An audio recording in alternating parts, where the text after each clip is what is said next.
Happy midnight, everyone. The moon is shining, so I hope all of you are smiling. Welcome back to the magical, the mystical Skyfall SMP, where last episode we built this beautiful villa that I'm standing on top of right now. This is going to serve as our current home and base of operations.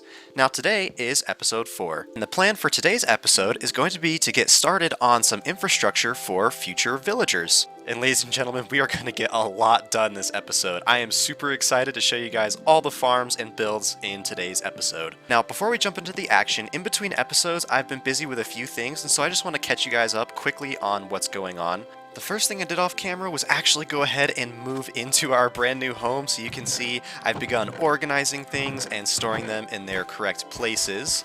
This of course means that our little beach setup is gone. It's a bittersweet moment. We have to say farewell to the chest monster on the beach. But we do kind of get to say hi to a new chest monster at the back of the villa. So if you remember last episode, I said that I hadn't finished all the stations I wanted to build, which means that there are some items that just don't have a home yet. For example, all of my nether items, some tools and weapons. Items like this just don't have homes yet because I haven't built their stations in the villa, but most of the items are sorted. This brings me to the second thing I did in between episodes, which was to go mining. I needed redstone more than anything else because we have some farms coming up, but I thought I might as well strip mine, and we got 2 stacks and 13 of diamond. We're no longer broke, yay! Now we can go broke a second time at Burkle's Best Buys. Which, funnily enough, we are actually going to go to Burkle's Best Buys because there are some resources that I need to pick up for our builds today. So let's head back on over to the shopping district. And here we are once again in the shopping district, and look at that, there is already a new shop. We were here just last episode and that has popped up since, and that looks amazing. I wonder whose shop that is. I'll have to find out. But anyways, let's go ahead and pop into Burkle's Best Buys and pick up all the stuff we're gonna need. So what I actually came here for is gray wool because we're gonna need a large amount of carpet in today's episode. So let's go ahead and grab 4 stacks of that. I believe 1 diamond? Yeah, 1 diamond a stack. Awesome.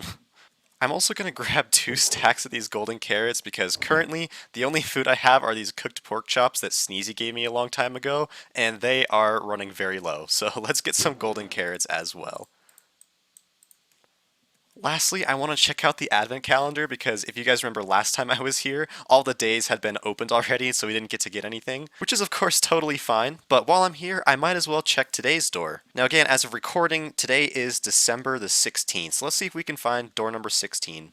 Haha, yes, I found it, day 16. Alright, I think we can go ahead and open this up. Let's see what's in here. Ooh, I need these slime blocks actually. That's the most valuable thing in there for me. But this is all wonderful. Nice, I'm glad we came. I'm actually really gonna need these slime blocks. And of course, thanks again to Davis for putting this advent calendar together. Merry Christmas, everyone. Also, I just realized I'm low on rockets, so back to Burkle's Best Buys. And it looks like they're 1 diamond for 3 stacks. That's a great deal. I'm gonna go ahead and pick up 6 stacks for 2 diamonds. Nice. Burkle, you might run the shopping district now, but I'm coming for you. Alright, and after that quick shopping trip, let's go back on home. What is going on? There are so many baby zombies. Why are they so fast and terrifying? Now, if I was a parent and my kids ended up like this, I'd be very disappointed in their behavior. Well, now it makes sense who raised them. Oh, he's with his sons. I'm learning that I might need to light up underneath my house. This is getting out of hand. Anyways, now that we're done being interrupted, let's talk plans. So this hill right here is where I'm going to be putting all of the builds today. I'll just quickly pop into free camp so we can take a closer look. So the first thing that we're going to be building is a villager breeder that's going to go about here. The second thing we're going to build is going to be a conversion/curing station right here. And then lastly, we're going to do a pretty sizable melon and pumpkin farm, totally automatic, back in this area right over here. Like I said, we're going to be doing a lot this episode. First, we need to clear some space, so let's get rid of all these trees. Yay, deforestation!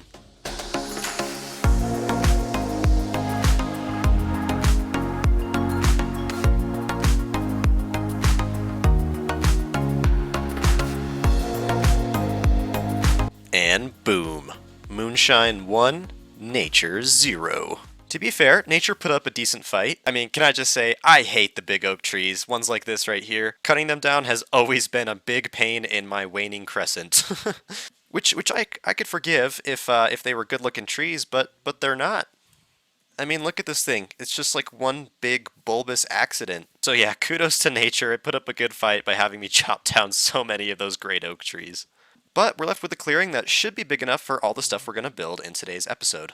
Actually, I changed my mind. I don't think we have enough space. I think we need to clear this area right here for no particular reason. Stupid tree. Yeah, take that, man. Yeah. Just clearing an area. No problem.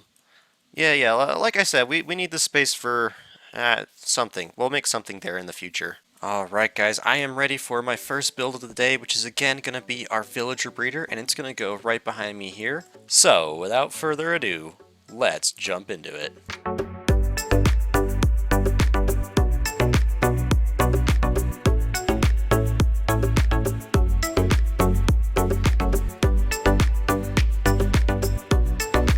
And our villager breeder is complete. But first, we actually need to bring over 2 villagers. Now, where are we going to get 2 villagers, you might ask? Well, I talked with Raven on Discord, and she said that we could get 2 villagers from her breeder at her base. In exchange, she wants an IOU. Now, an IOU is a very dangerous thing on an SMP, but we are in need of 2 villagers, so we took the deal. We were going to owe Raven some kind of favor or item in the future, and in exchange, we're allowed to go grab 2 of her villagers to bring here. And here we are at Raven's.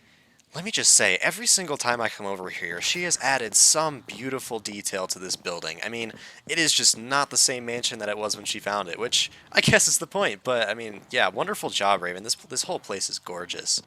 Alright, here is the villager breeder, so I'm going to go ahead. She has some minecarts in there. Let's go ahead and grab 2. And I did bring my own minecarts, so I'll just go ahead and put those back in there and use these ones for now. Where are they going? Ah! Well, I found one of them. The other guy must still be on some roller coaster around here. I'm sure he'll be back. We'll start with this guy. And I'm going to be taking them by boat because there is a waterway that connects Raven and I's bases. So it'll probably be easiest to do this by boat for most of the journey. Let's go, my newfound friend. You will sire an empire that will give me riches beyond your comprehension. Okay, I've gone ahead and laid a track that goes all the way up and into the village breeder. Let's go ahead and get this first guy in here.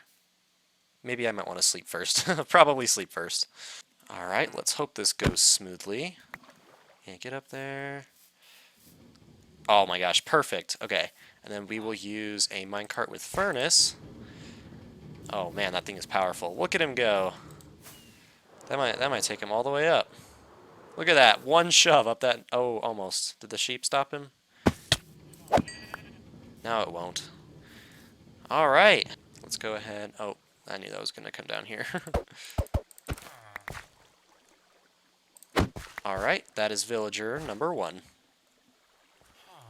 Now let's see where that second villager went off to on his little ride. Oh, it looks like he just made it all the way back to the beginning without me noticing. Let's go ahead and push him back down. Come on, buddy. Alright, let's see if this will go just as smooth as the last guy. Go ahead and carefully break the minecart. Now, he can't pathfind a... I just said you can't do that. Didn't you hear me? Okay, well, get in the boat, sir. This has not gone to plan. Alrighty, I got him in the boat. Let's go ahead and get him out of here. It's time to go meet your buddy in your new permanent home. By the way, I really love the look of the villa as we come over towards our area. I know the terraforming's not all there yet, but I still love the way it's nestled into the landscape. Anyways, let's get this next villager in. I have my minecart with furnace ready. Should be good to go. F3 and B is how you show hitboxes, by the way. You just press F3 and B at the same time. It's super useful. Let's go ahead and break the boat. Yep. He did the same thing that the other guy did. Perfect! Let's go! And we'll get this guy in place the same way using the furnace minecart. This time there's no sheep. There's still sheep left. Alright, let's make sure he gets in safely. Nice, he made it. I'm going to go ahead and break this before it falls in. And now we simply break the minecart and he is in. We have both of our villagers. Now I would like to trade with them to lock in their farmer profession. But I don't have any carrots at all, so I'm going to run to Ravens and grab some from her, and I'll leave a diamond. Hopefully she's okay with that. Now see, I find it so strange that Raven built her carrot shop so far away from the shopping district because 1 diamond for a stack of carrots, that's a great deal. Raven, you should really move your carrot shop to the shopping district. Alright, let's go ahead and lock in these guys' trades. Alright, they will be farmers forever. Well, now's the perfect time to see if the breeder is working. It looks like they're going to have a breed attempt here.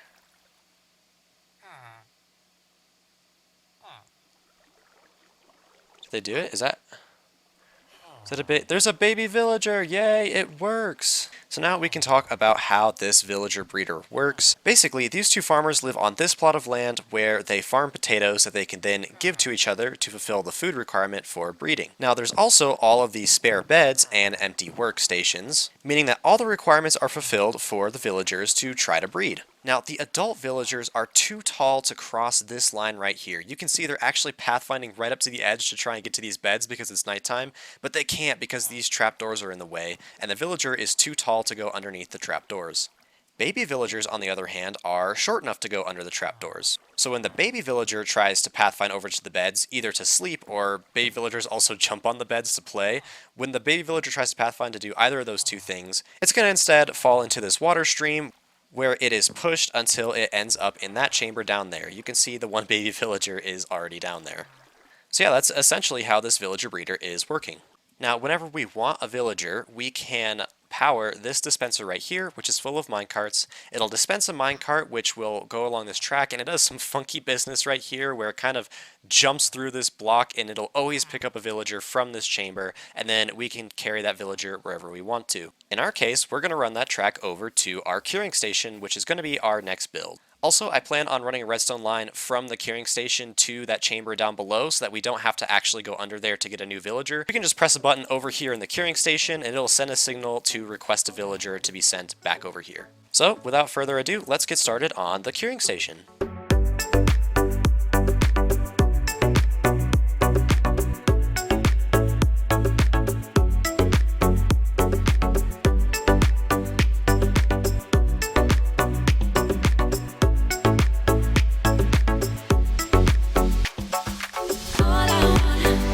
And our conversion/curing system is now complete. I know it might look a little messy, but believe me, this system is crazy efficient and it has so many cool features. So let me give you guys a quick tour.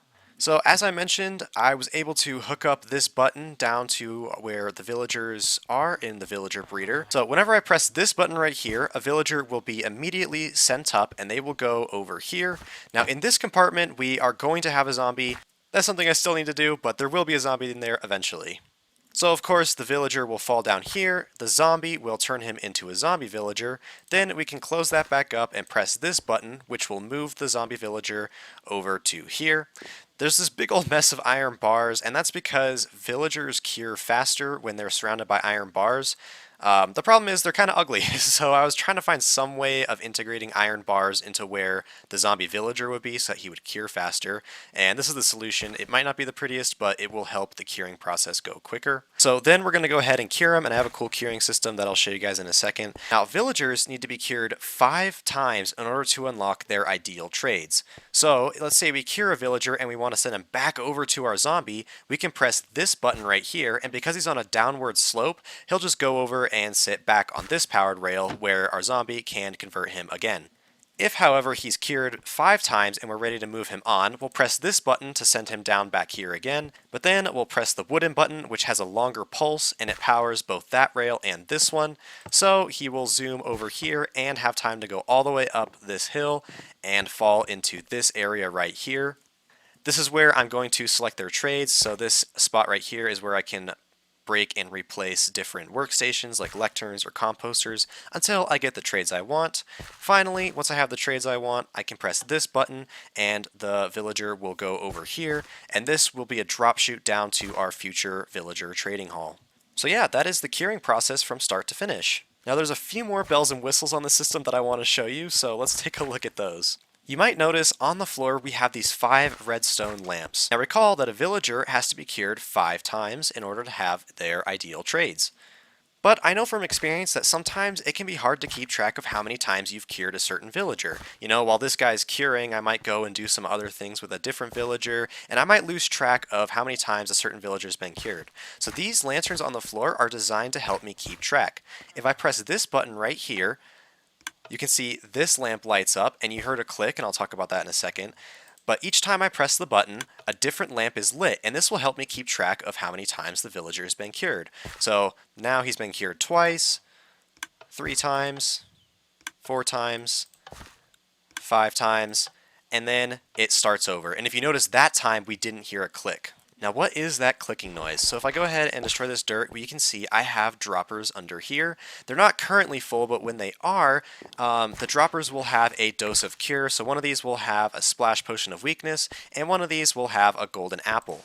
That way, every time I press the button, and you hear the click, it's going to deposit exactly 1 dose of cure for me to use on the villager at the same time that it's counting how many times I've cured the villager. I really like this system, so this way I'll get a dose of cure every time I press the button, as well as move the counter forward to keep track of how many times I've cured a certain villager. Now I actually wanted to show you guys some of the redstone behind this system, so let's take a look at what's happening underground. So underneath here, this is where all the redstone is, and it looks complicated, but I'll do my best to describe what's going on. So this group of hoppers right here has an item in it. Currently, the item is in this hopper right now, which I can't open up because I'm in free cam. But trust me, there's an item in this hopper right here. Now, because there is powered redstone dust going along these hoppers, all the ones with redstone dust are locked, meaning they cannot move an item. Now, let's analyze what happens when I press this button. So when I press this button right here, we run a redstone signal downwards, which then runs into this block and powers this dropper.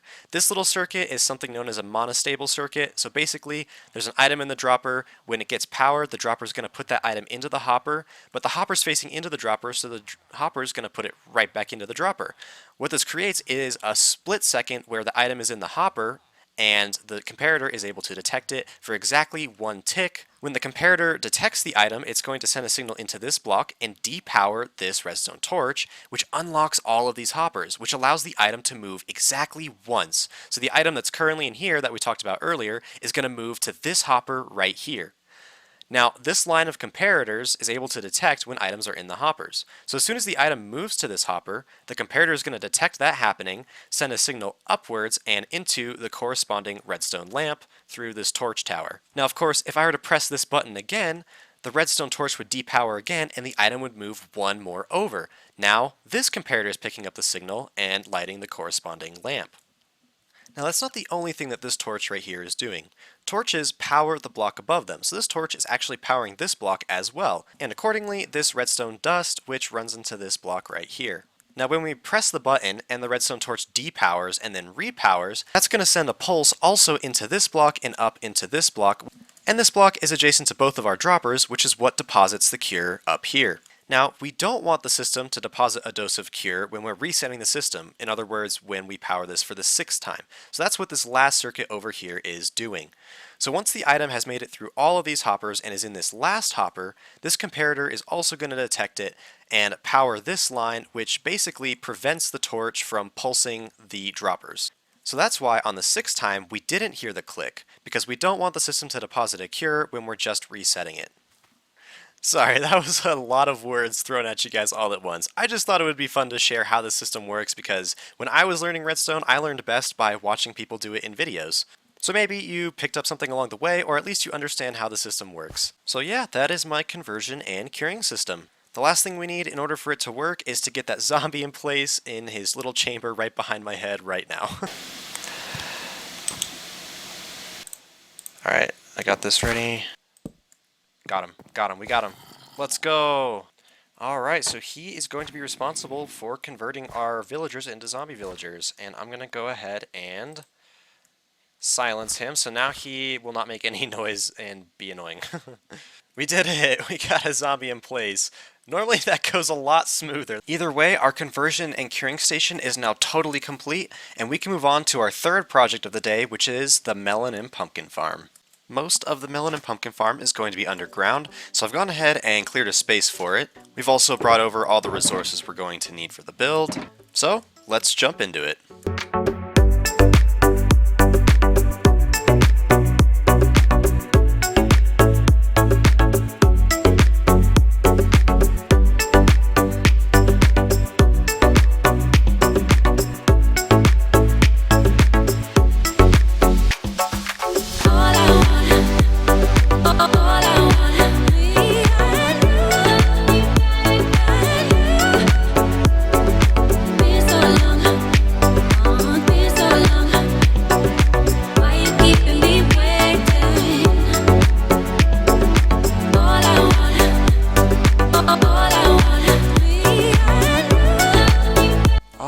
guys, so here is our beautiful melon and pumpkin farm. Above ground we have this pumpkin and melon patch, which is bright and lively but a little bit overgrown. I really like how these posts turned out with the hanging lanterns. I think it adds a lot of life to the build. And I love how when you're looking straight down the path, we have this small one on the right and the big one on the left, just kind of framing the pathway. I think that looks really nice. Now, of course, the pumpkins are on the right side of the patch and the melons are on the left, which mirrors the farm down below. And one last detail that I like is that we have single sea pickles on top of some of these melons and pumpkins that are meant to kind of imitate a stem, which I think turned out excellently. Now, if we go down here, we actually get access to the redstone farm itself, and I use blocks that corresponded in color. So on the left, we have the green stained glass and verdant frog lights for the melon farm, and on the right, we have orange stained glass and I think they're called ochre frog lights for the pumpkin side. And then down here is currently where all of the drops are being sent, but this is temporary. We're going to change this in a future episode. But you can see, just while I've been building, this is how much of each has built up.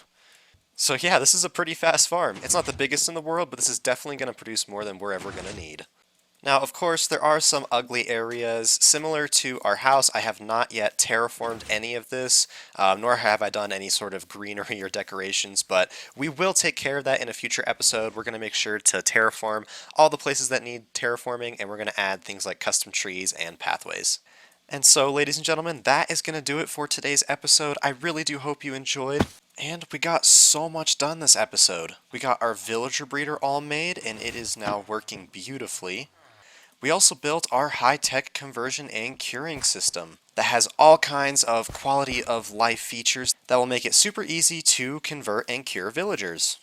And lastly, of course, we have our melon and pumpkin farm with a beautiful melon and pumpkin patch build on top of it. All of these projects were in preparation for our villager trading hall, which is going to be next episode. Setting up our villager trading hall is going to be a breeze next episode because of all the work we put in today. So a massive thank you to all of you who are watching this video. I really do hope you enjoyed. If you did, feel free to leave a like and subscribe, but no worries if not. I'll catch you guys in the next episode, and until then, shine on, little stars. Shine on.